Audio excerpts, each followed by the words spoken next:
దీపాదారి సావిత్రిబాయి పూలే. ఆమె జయంతి సందర్భంగా ప్రస్తుతం గతంలో బీసీల ఆర్థిక, సామాజిక, రాజకీయ స్థితిగతులను ఒకసారి అవలోకనం చేసుకుందాం. వర్తమానంలో సోయి తెచ్చుకున్న బీసీలు ఈ దేశ ముఖ చిత్రంగా సావిత్రిబాయి జ్యోతిబా పూలే ముఖ చిత్రాన్ని ముద్రించాలని డిమాండ్ చేస్తున్నారు. టీచర్స్ డేను జనవరి 3న సావిత్రిబాయి పుట్టినరోజు నాడు నిర్వహించాలని కోరుతున్నారు. ఇవి న్యాయమైన డిమాండ్లు. ఎందుకంటే విద్య ద్వారానే సమాజంలో మెరుగైన మార్పు వస్తుందని భావించి చదువు చెప్పడం ఒక ఉద్యమంగా నిర్వహించింది పూలే దంపతులు. అంతేకాదు తర్కబద్ధంగా హేతువుకు నిలబడే విధంగా సత్యశోధ కార్యకలాపాలు నిర్వహించి దార్శనికులుగా నిలిచారు. ఇవాళ త్యాగానికి, నిస్వార్థ సేవకు, ఉద్యమానికి, అభ్యుదయానికి, ప్రశ్నకు పర్యాయ పదాలుగా నిలిచిన సావిత్రిబాయి పూలే దంపతులు ఈ దేశ ముఖ చిత్రంగా ఉండాలి. ముఖ చిత్రం అంటే వారి గురించి ప్రజలందరికీ తెలియాలి. దేశంలో అన్ని రాష్ట్రాల రాజధానుల్లో ఈ దంపతుల గొప్పదనాన్ని తెలియజెప్పే విధంగా శాశ్వత సామాజిక సాంస్కృతిక కేంద్రాలను ఏర్పాటు చేయాలి. చట్టసభల్లో బీసీలకు రిజర్వేషన్లు కల్పిస్తూ చట్ట సవరణ చేయాలి. దేశ బడ్జెట్ను జనాభా దామాషాలో బీసీల అభ్యున్నతికి కేటాయించాలి. కాంట్రాక్టుల్లోనూ వాటా ఉండాలి. అందరికీ ఒకే రకమైన విద్య అందుబాటులో ఉండాలి. బీసీ సప్లాన్ని అమలు చేయాలి. కులగణన చేసి ఏ కులం వారు ఎంతున్నారో వారి సామాజిక, ఆర్థిక, రాజకీయ స్థితిగతులు ఏమిటో లెక్కగట్టి వారి అభ్యున్నతికి ప్రణాళికలు సిద్ధం చేయాలి. ప్రత్యేక డేటా బ్యాంకును తయారు చేయాలి. ఈ దేశంలో 10-12% అగ్రకులాల వారిదే కాదు, బీసీలది కూడా అని భరోసా కల్పించాలి. ఇవాళ మెడికల్ సీట్లు మొదలు లోక్సభ సీట్ల వరకు అన్నిట్లోనూ అన్యాయమే జరుగుతున్నది. దీనికి ప్రధాన కారణం బీసీల్లో అనైక్యత. ఈ అనైక్యతే పాలకుల నిర్లిప్తతకు కారణం.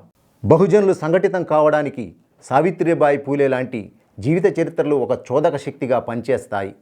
చరిత్ర నుంచి స్ఫూర్తి పొందుతాము. ఆ స్ఫూర్తి చరిత్రను తిరగరాయిస్తుంది.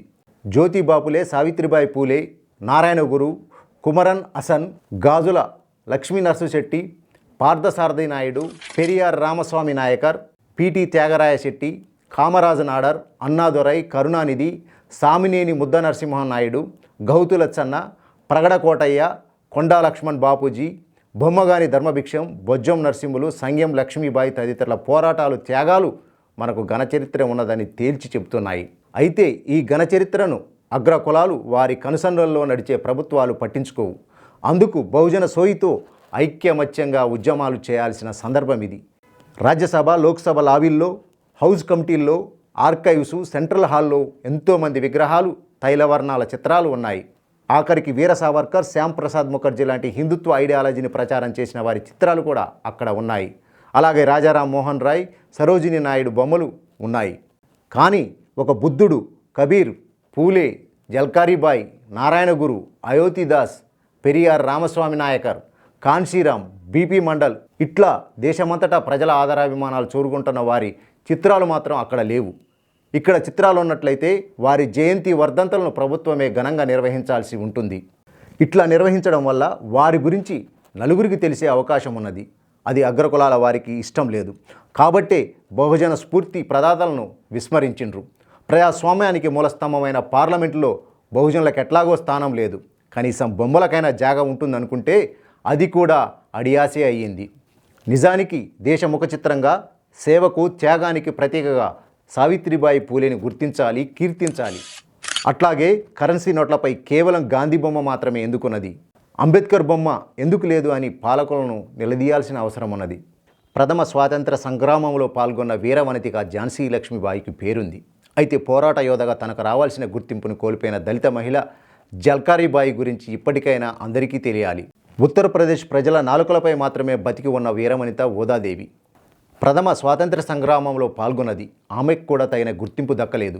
ఈ విస్మృతిని శాశ్వతం చేసేందుకు గాను ఇటీవల కేంద్ర ప్రభుత్వం 12,000 ఏండ్ల చరిత్రను పునర్మించేందుకు ఒక కమిటీని నియమించింది. ఈ కమిటీలో కేవలం బ్రాహ్మణులు, అది ఉత్తరాది వాళ్ళు మాత్రమే ఉన్నారు. అంటే మళ్ళీ పీష్వాల పాలనకు తెరలేవని ఉన్నది. ఇప్పటికే భారత రాజ్యాంగ స్థానంలో మనుస్మృతిని ప్రవేశపెట్టాలని కొందరు మతోన్మాదులు డిమాండ్ చేస్తున్నారు. ఈ కొత్త కమిటీ అత్యంత గోప్యంగా పనిచేస్తున్నది.